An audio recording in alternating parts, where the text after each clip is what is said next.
What is scary is I have no memory of us covering anything else in this chapter. That's the I don't know. Did we talk about the first half of chapter 3? I don't know. Because I don't remember it.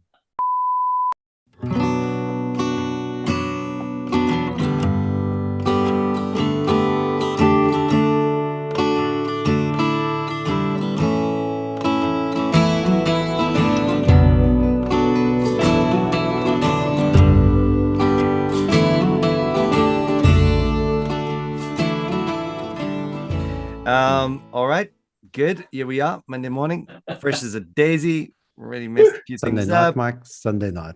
No Sunday night for you. Wilting like a flower Wilting like a in the flower. sun. We've had a night of rest to recover from wilting, and I actually had a great sleep last night. Very rare thing for me. I was just Actually had a terrible sleep last night. really. No idea why. Could not fall asleep. It reminds me of the time when I was at school of theology with Nick, and I was we were sharing in the same room, right? And I wake up in the middle of the night, like around it must have been 2 a.m. or something, and it's pure dark, and I see these like luminescent, like almost like I thought, like, what the heck? I'm having a vision or something. These luminescent something or other floating in front of me, and I thought I was still dreaming, and then I slowly come to, and I sort of like said, I'm just going to reach out for it. Maybe I can. So I'm like entering into the dream or into this like spiritual experience. And I'm like, eventually I get my hand really close to this luminescent like thing. And then I realized that the little beads or something, And then as I'm about to touch him, thinking like I'm entering into the zone, I see Nick's face appear in the luminescent green. He's standing above me, holding a luminescent like beanbag in the night. One of those ones that you sit on for kids, holding that above my face and going, "Look, it glows." Okay, since we're on School of Theology stories, Mike and I were sharing bunk beds, and in the middle of the night, suddenly wake up in a panic because someone's banging on the bed. And Mike, who had been playing online games with his brother Andre, was dreaming that zombies were attacking, and he was trying to kick them. And he kicked the bed, and he's like, "Oh!" But the reason that I thought they were online zombies is because of Nick's symphonic snoring. Just imagine 1,000 zombies coming at you. This is not that mysterious that you would dream, but I still remember that dream. It was terrifying. And it was like this whole army of zombies coming for me. Anyway, all right. Well, thanks for sharing those stories of you guys without me. That's made me feel really included. You were there in spirit. Yeah. Yeah, that's right. I mean, you've got to be thankful that you weren't there. Can you imagine how those nights were, they were crazy enough. Can you imagine 3 of us in a room? I remember once we had Jason Walters. I hope he doesn't mind me mentioning his name. But he's now pastoring. I suppose he's Jim Renian's pastor, you could say, at I forget the church's name now, but he was with us the whole weekend, and or the week, I suppose. And I think he had enough of us. I think we corrupted him. I'm sure he's like permanently damaged. It was just you could see half of it was just trying to get get a read on what was happening in that room.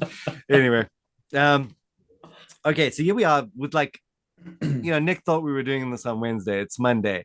Andre read the wrong chapter. This is just where we are, but we're determined to press on. And somehow have remembered that we're continuing on in chapter 3 of the book. So has anyone got the book on them? No, probably not. Okay. The book, we'll put the book on the show notes. You got it in front of us? Can you put it on the screen? No? Oh, you mean the hard copy? None of you guys bought a hard copy, did you? This is why I'm so poor. Okay. Interesting. Now it all comes out. Look, I bought a Kindle copy, which I think, yeah, that's something. Given I'm your brother, I think that's good going. Like, you normally get a free copy. I think that's true. All right, you're off the hook. Right? You're excellent point. So we'll put it on the show notes. It's Covenant Lord Cultic Boundary book. We started looking at this before our break, so go back and look at those previous intros if you have no idea what we're talking about. But if you do know what we're talking about and are keenly following along, we apologize for the long delay and hope you haven't lost interest to that end. From page 89 for those who have the hard copy or the Kindle copy.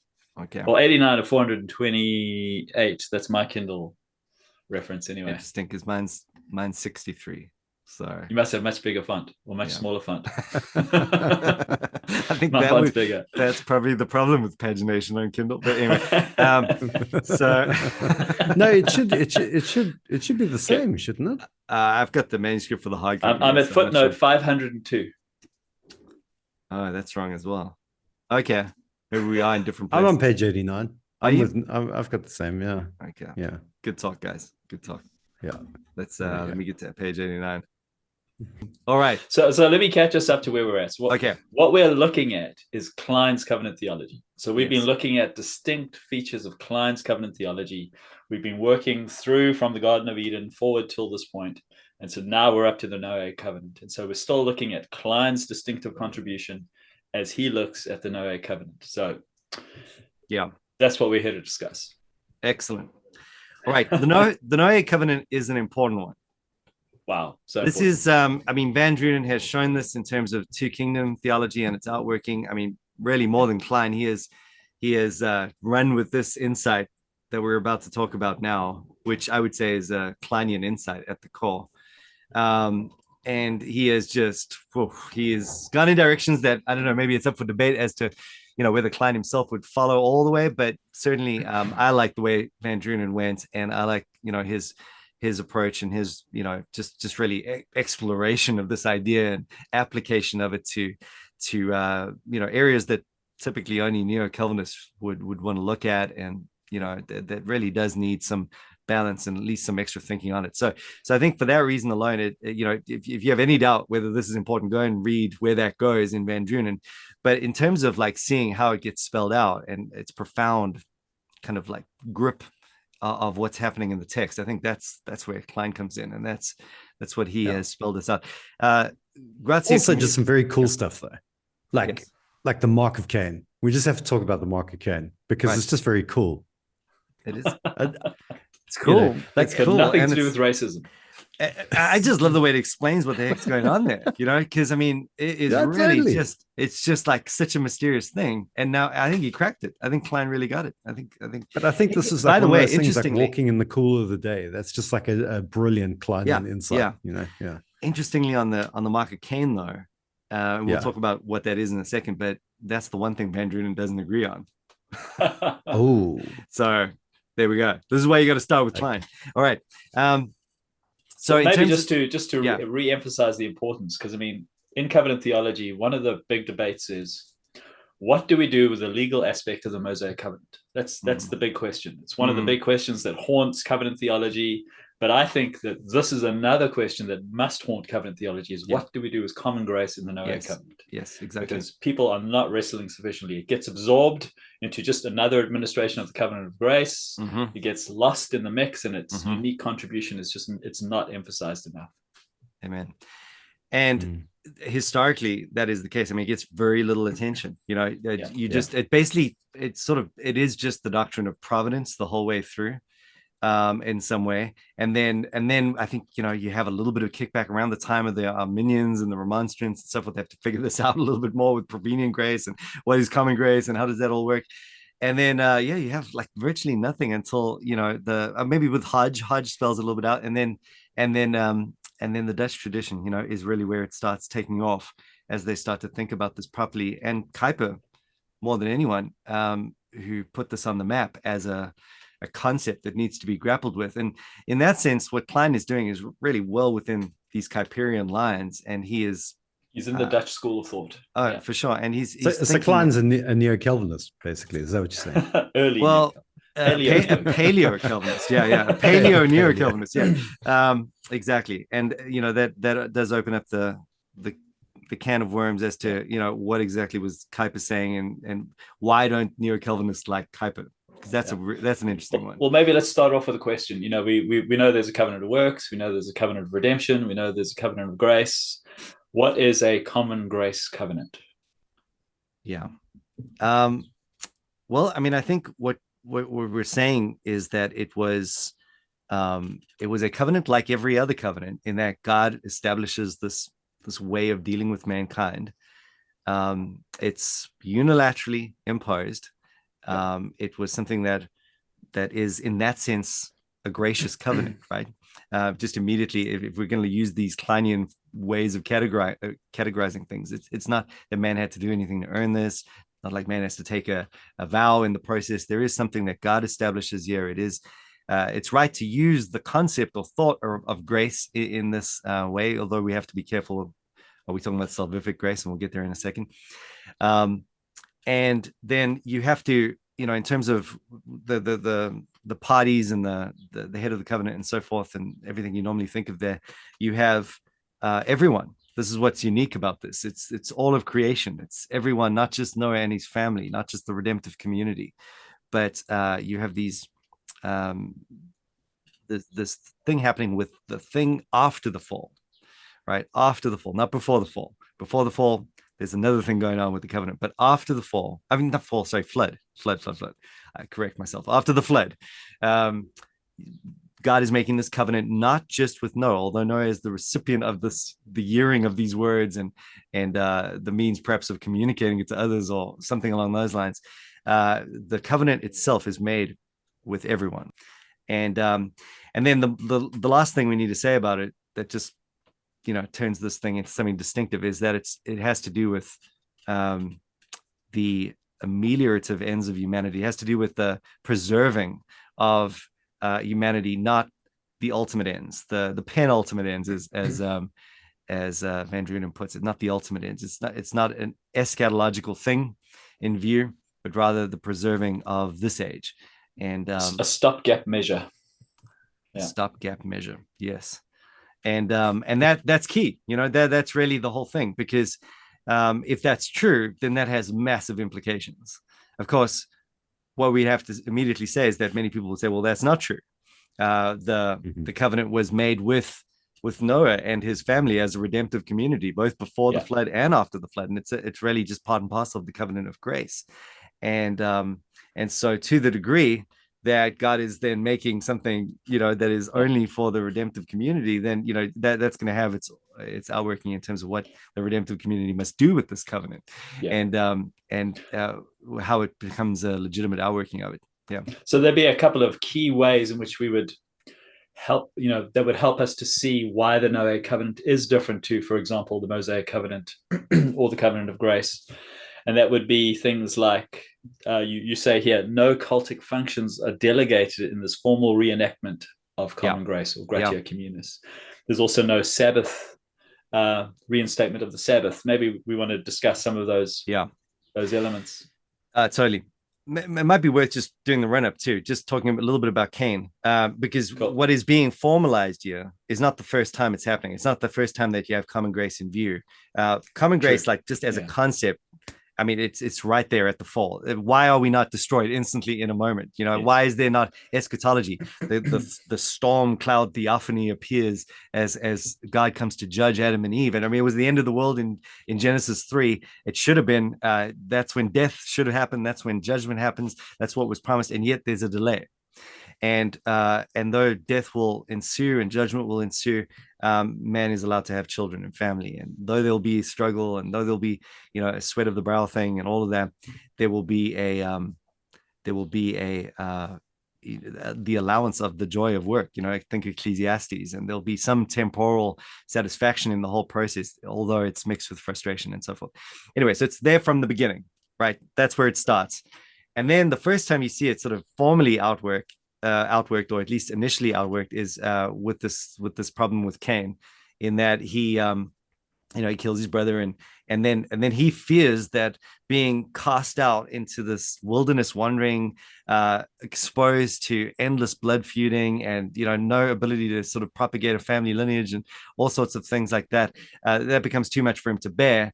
And so God gives him a sign, an oath in Hebrew, Mark. A mark, which is an oath, which Klein says, listen, every other time you use that word, it's always an oath, so why on earth would you call it a mark here? That's like you can call it a mark, but it's just kind of a weird thing to do. But it would be cool if it was some sort of magical tattoo. That's all I'm saying. Like, I mean, I can understand why people went there, because is that why you're interested in it? I just think, like, if I could get a magical tattoo that protected me from harm. Yeah. Well, I mean, but it's not that. I'm not gonna lie, that would be cool. That would be cool. But yeah. At the same time, that question. Well, what is the oath then? What is the oath? The Hebrew. Well, what is he talking about? Well, the very next line again says, well, the next sentence. That's what it is. I'm gonna give you the city. I vow that you will not be harmed because you will enter into the very next thing. And then he goes and he starts the city, and that's what it is. This law and order, common grace construct that's initially promised to Cain. And so, there it is already. It's like now it's even formally formed, and you see the flourishing. And I think that point is driven home by the text, because it is not intuitive to think that there would be flourishing for the sake of humanity in the city of a man who's just killed Abel. It's like you have to be thinking in the realm of grace there, number one. And then obviously it's not salvific, so you have to be thinking in terms of common grace. You just end up there. So we do need to highlight that there's no theocratic imposition of law.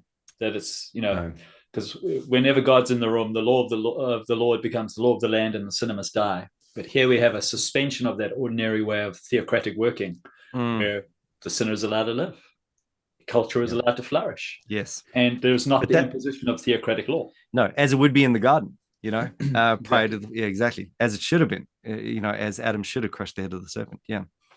But the interesting thing about that is, what I find is huge. Okay, so taking, it's like we were talking about, the Noahic covenant doesn't get the attention it deserves, and as a result of that, doesn't really get put within a greater schema that really helps us to understand how, the vital role that it plays within the story. But so too with Cain and the city, because actually I think a lot of interpreters will take that and will see that as evidence of corruption. So the whole thing about the city is that it's a bad thing for a lot of interpreters. Yeah, like John Frame would do that. To some extent. Well, I mean, loads. I mean, I was reading someone the other day who went down that line and basically showed that anytime there was a development of technology, it was evil. Like it was, and was basically drawing a kind of biblical theology. But that was the kind of starting point. Like, look, I don't know if it's the same in the UK, but a lot of people here want the lifestyle block lifestyle. Where they've got a bit of land and a few animals, and I just say to them, look, I'm just so glad heaven's, the new creation is a city and not a lifestyle block. Because I don't like. Because not everyone wants to be a hobbit, guys. Some of us want to be in Gondor. Yeah, exactly. The whole back to nature thing is not really, always going to work well. But so like what you were saying there. I mean, that would be like this. So what happens with the mark of Cain? Well, that's obviously some weird thing that we can never, I mean, who knows what that is? It's irrelevant. Then let's go on and let's just develop this theology on our own accord about how the city is like a rebellion manifestation, and definitely the kingdom of Satan. City of man versus and then you enter into with hop, skip, and a jump to Anabaptism there, so you've got to be really careful of that. But anyways, that's for the sake of getting to the Noahic covenant, just keep moving here. And you see that by the time that, what's interesting, I suppose, just to mention the flood quickly, is that what provoked the flood in Klein's thinking is that that's the moment at which the common grace given to humanity is used, it's used for the opposite of its intent, right?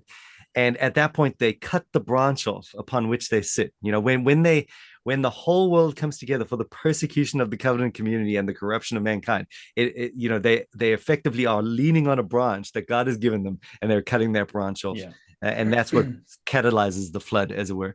And it's probably worth noting what Klein contributes here is that is the spirit of Antichrist at work against the covenant community. Seed of the serpent against the seed of the woman, the one cosmic battle working itself out in every age, not just in the New Testament. Right. But it's just so it's so illuminating as to when we get to whatever is happening in the future, with that great Antichrist crisis, it's not like we'll be mystified, because it's happened again and again and again and again. And there's also an encouragement there that God will never let it get to the point where they successfully snuff out the covenant. And incidentally, just to bring in Revelation 20, I like what Sam Storms brings out in his book on the millennium, is that when the devil is loosed and he's able to deceive the nations again, it's for the purpose of rallying the world against the covenant community again. Because God's restraining grace is constantly not allowing him to have his full way with the church. But then just before the end, there's just restraining like grace is removed. Just as the jaws of defeat look like they're going to swallow the church, Christ comes and snatches us from the jaws of defeat. That's it. And brings in a new heavens and a new earth. Yeah. And that, I mean, that is the pattern right there. And so, and then you just think of Jesus, that's how it's going to be, like the days of Noah and so forth. So many things we could say about that, but there they are going through the flood. Now that's what's brought about this whole end of the world crisis point, as well. And now we're beginning again. And I suppose the big question for Noah and everyone there is, okay, is this it? because there they are. I mean, there has been the seed of the woman who has now rescued them and taken them through the end of the world and brought them onto the new creation. And it's like Noah's even in the garden again, eating fruit or drinking fruit in this instance, and sinning drinking and becoming uncovered. They're all the recapitulation of all the themes in the garden, complete with the encroaching of the serpentine figure with Ham wanting to see the new Adam uncovered in nakedness, all the stuff going on. And so then the question becomes, well, the answer is given that no, this isn't the new creation, right? There's still the remaining sin. There's still all of this stuff, but this is not going to fall prey to this Antichrist crisis until the end, because of God's common grace. So that's sort of the setup and context for what's being given there. And then you get onto the actual specifics of the covenant itself, and that's where it gets into some detail that I think everyone should know about. I know we have mentioned it a few points before, and if anyone is interested, the book does outline the exegesis involved in terms of if not in this chapter, then in chapter 6. Two covenants. Can't remember now exactly. I don't think Klein develops it quite as much as I do in chapter 6 there. But anyway, the idea is that you're seeing very clearly that when God speaks to Noah prior to the flood, with the salvation of his family and the redemption that the ark foreshadows and so forth. I mean, you have different language, different concepts, different plurals, different pronouns at least, that are used. So without taking the time to go through every part of that, now, that is worth noting. That's a very concrete reality that I see ignored, by a lot of the theonomists, a lot of the neo-Calvinists. They just don't have a way to account for the differing language. They just want to smoosh it into one big redemptive covenant, but they're not paying attention to the details of the text at that point, which is, I think, significant, because again, if it's true that this covenant is not given for the ultimate ends of redemption and the Sabbath promise and so forth, and these are the things that incidentally are notably absent from this covenant. There is no Sabbath promise. There is no command to subdue and have this dominion. There's no first table of the law for a theocratic There's no first table of the law. It's, all of that is just like, you got to either write that off as coincidental, or you got to say, no, actually that works, because you got different language being used, different people in view, everything's different. So this is a significant difference. So how that works is in terms of the covenant theology playing out in Klein's thinking. Do you guys hearing that? It's windy down here too. Yeah, wow. So if my camera is shaking, it's because the room is moving around. It's crazy. Anyway, so how that works out is now we're saying that there is a covenant of grace that's moving along, but something subsidiary to that, something subservient to, something that leads to the possibility of that covenant grace, something foundational to, something, I always come back to the way Horton talks about it, the stage upon which the drama of redemption. Imagine you went to a concert, you're seeing the actors. That's the covenant of grace. Then you need a stage though, right? That's the covenant of common grace. Yeah. How are they connected? Very closely, because you can't have the theater and the stage and the acting and the drama without the stage, and yet it's not the same thing, right? So you have to, the one is the context for the drama that unfolds from this point. The other one is the drama itself. So to confuse those points though is like, you can see how that's a big mistake, because now all of a sudden we've got no stage. It's all just one drama, and and no way to kind of work out the intricacies that follow. So that's something to say up front. Any thoughts there? Sounds good to me. Okay. I just wanted what are your sorry, Andre, you go ahead. No, Karen. I was going to say, what are your thoughts on the rainbow? Yes, I see Klein talks about, I've set my bow in the clouds, and he argues that the bow as an ancient symbol of warfare is hung up to rest. Yeah. So God hangs his bow because this is not a time for action against sinners. This is a time for, I'm going to allow the creation, even though fallen, to continue for the purposes of working out redemption. But I've heard back in South Africa years ago, David Murray, before he was even famous, came and did a conference, and he sort of took an O. Palmer Robertson spin, where instead of God hanging up his bow, what he did is God pointed his bow at himself.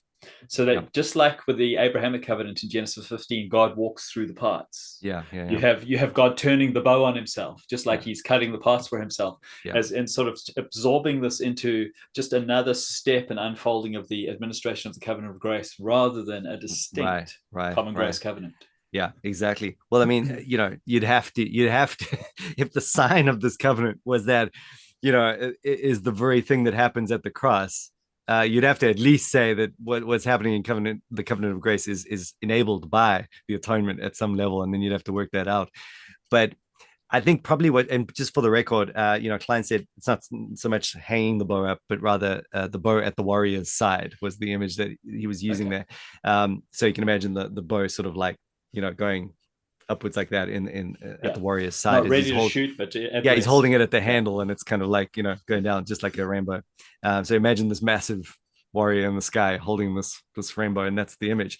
So that at least doesn't carry with it the whole, this must be a redemptive covenant baggage, but I think what we'd have to say with all of those is that you are just leaning on some kind of guesswork and perhaps ancient Near Eastern historical information and so forth. It always makes me a little bit nervous, to go that. It's an interesting point. It could be helpful. What I think is probably the most concrete thing to work with, though, is where the rainbow itself is used later on in scripture with, the manifestation of God's sovereignty over all of creation, whenever he's thrown and so forth. And I think I think probably the thing I'd be willing to bank on is that the rainbow is a revelation of the glory of the God who owns and rules the whole world. So it's a reminder that we're not dealing here with any sort of parochialized, tribalized deity. The God who created is the God who makes this covenant, and it's his to make. As opposed to a symbol of God's self-maledictory oath. Exactly.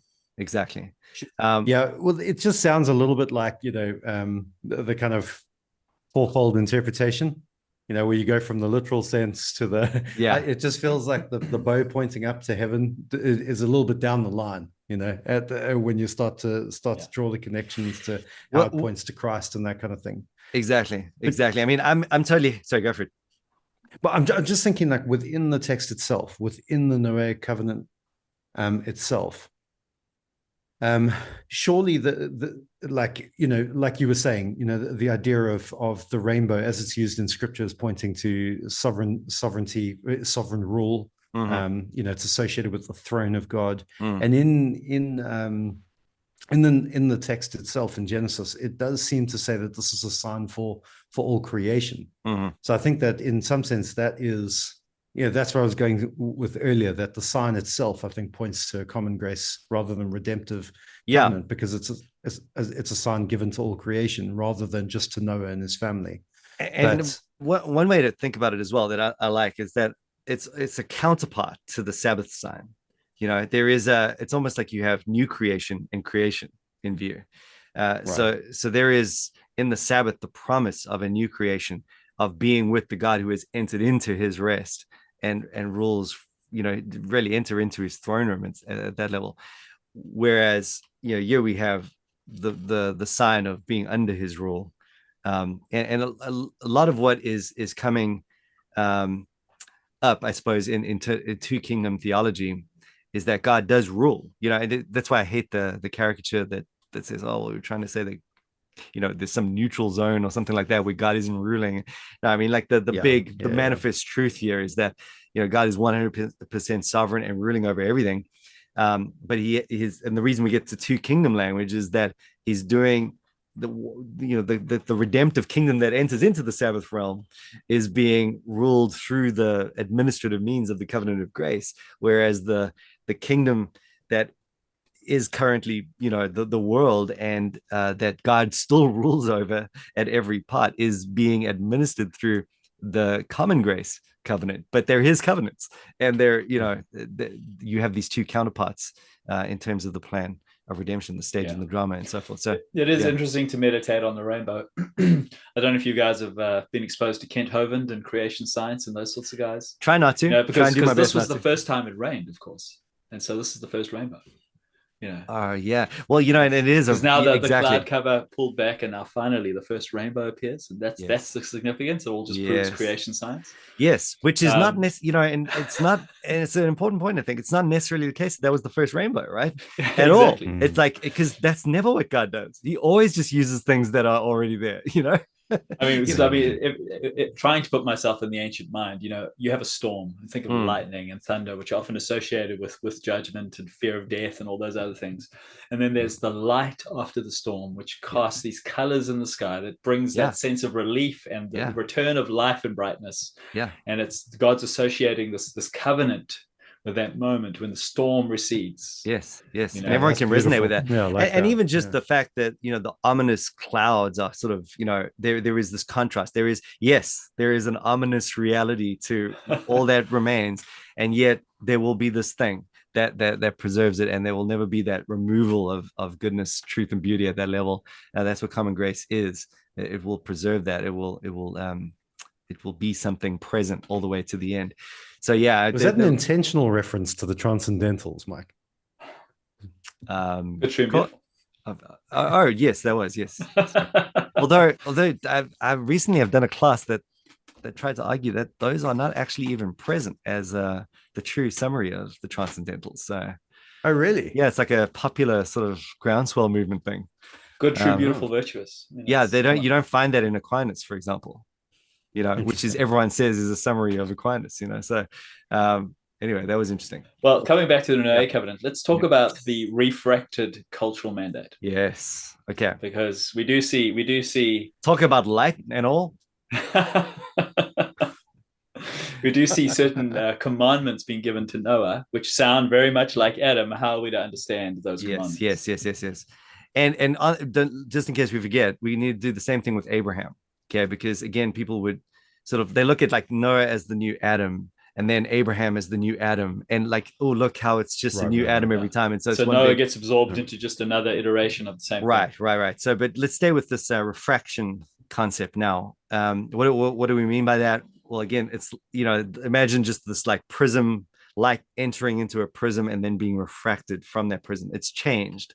The light, it's light. There's continuity with the light. It's still light. It's all of that's together, except there is a definite change in its composition, or that's perhaps a good analogy.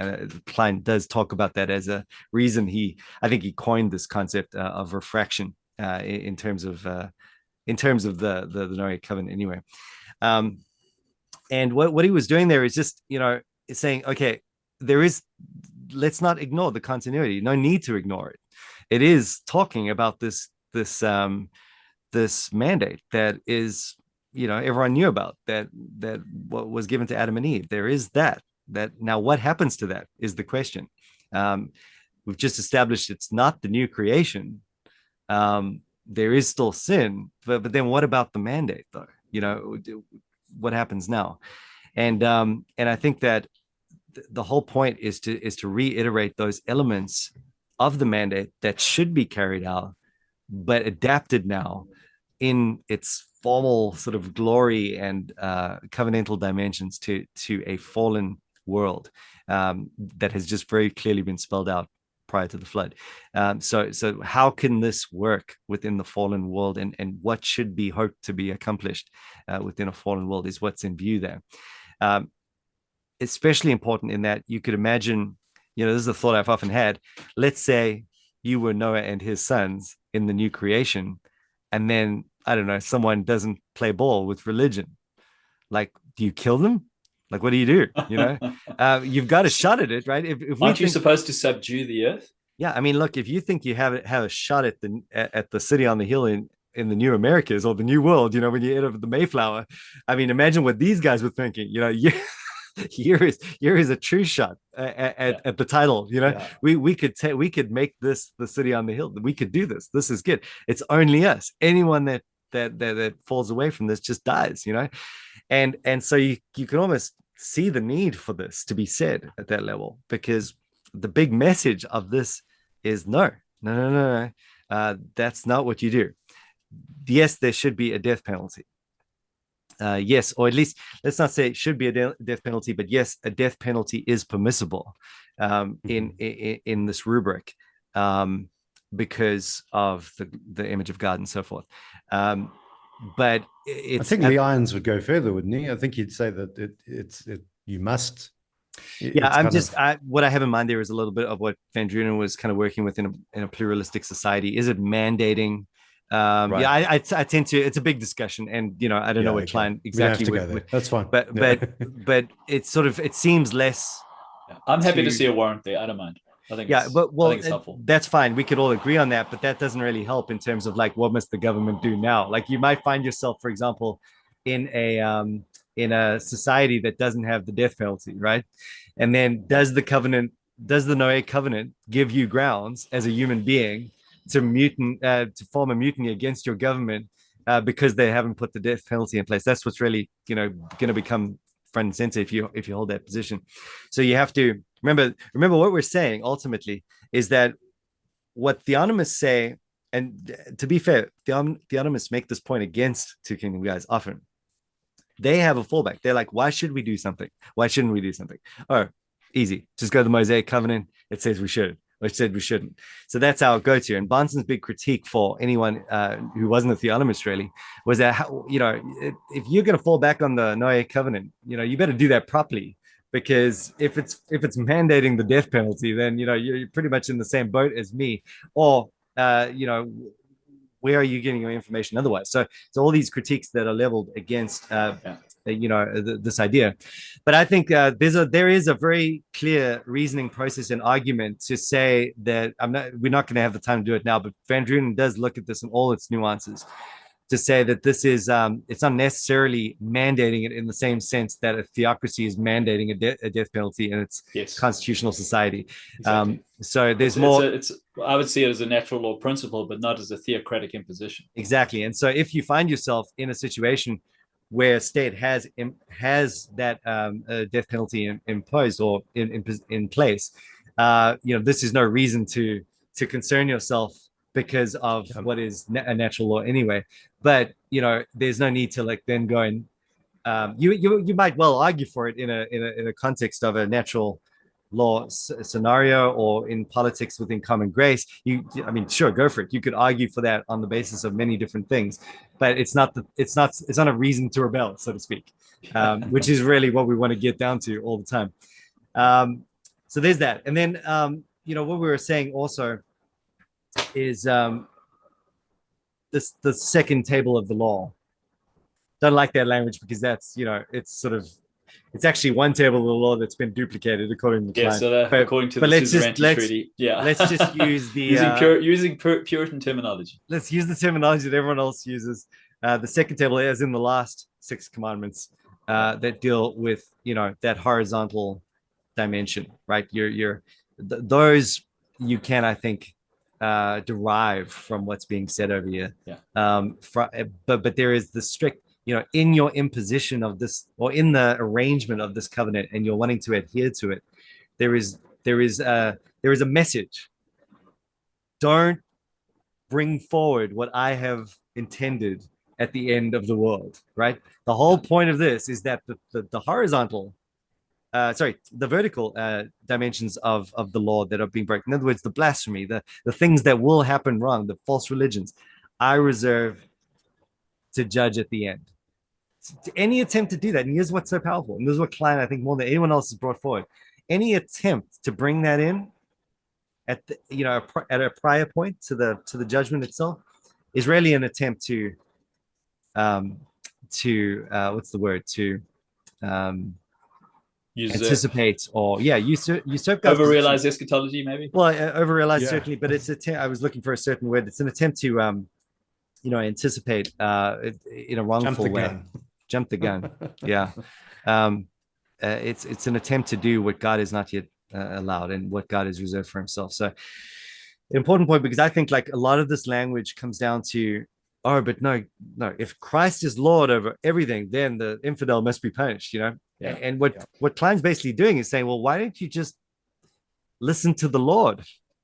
Because the Lord himself has said something here. If you're so concerned about his lordship, why don't you just listen to what the Lord has said? Because the Lord has said, don't do that.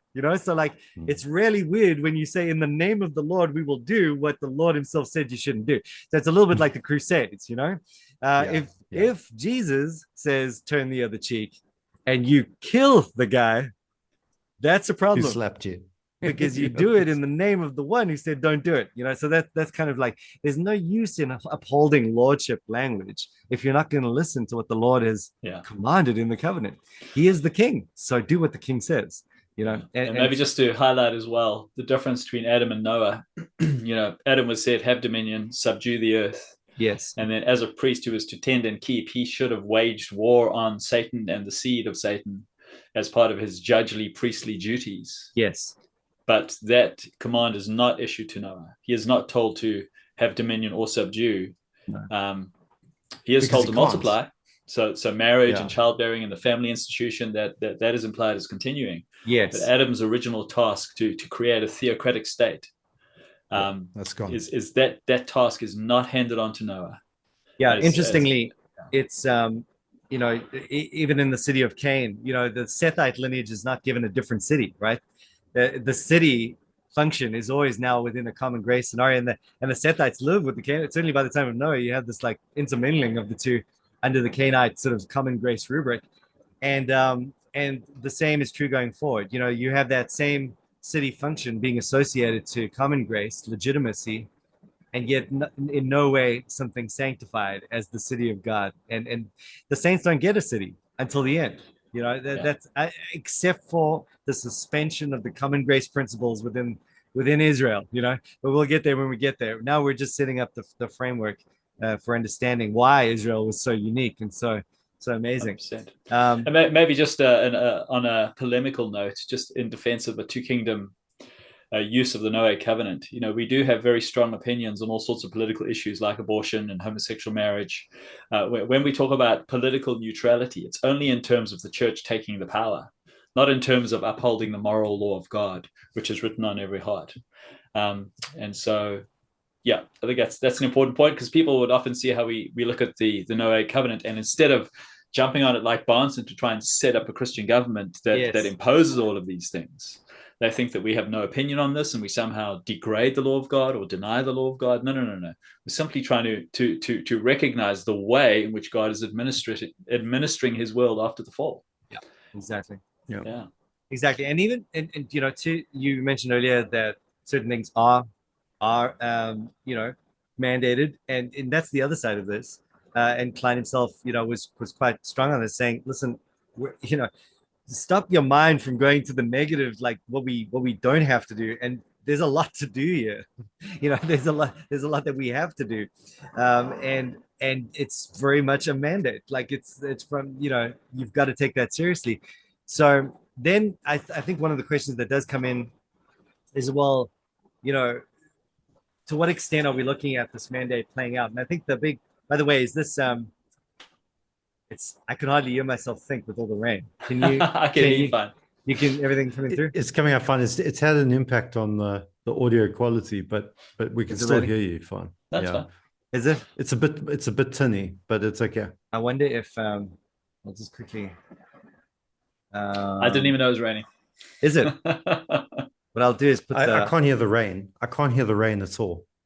I'll put a high audio mask on. So okay, going forward. To what end does all this obedience in the mandate of the covenant grace, at least sorry, common grace need to happen? To the penultimate ends, to the end of flourishing of human society, to the end of ameliorative benefits, all of those things. So I think those become really helpful as you process, like, how many kids do I have? Take your vocation seriously, serve God, love your neighbor well, go and do your job well. Right. Yes. Cleared it up. I do think, and there's so much. We didn't even talk about Klein's view of like the sons of God and the daughters. Yeah, Nephilim. No, but we have discussed that in the past. But that wasn't really part of his covenant. Well, I mean, it's all his covenant theology. No, it's not really. It's not really. It's just like the Mark of Cain. I just want to talk about magical tattoos and stuff like that. Well, we'll have plenty of time to talk about Nephilim with your upcoming research. So yeah, that's it. Yeah, we'll be pouring some of that in as well. But here we are trying to make a desperate, frantic attempt to get to the end of this book for the first time in the history of this podcast.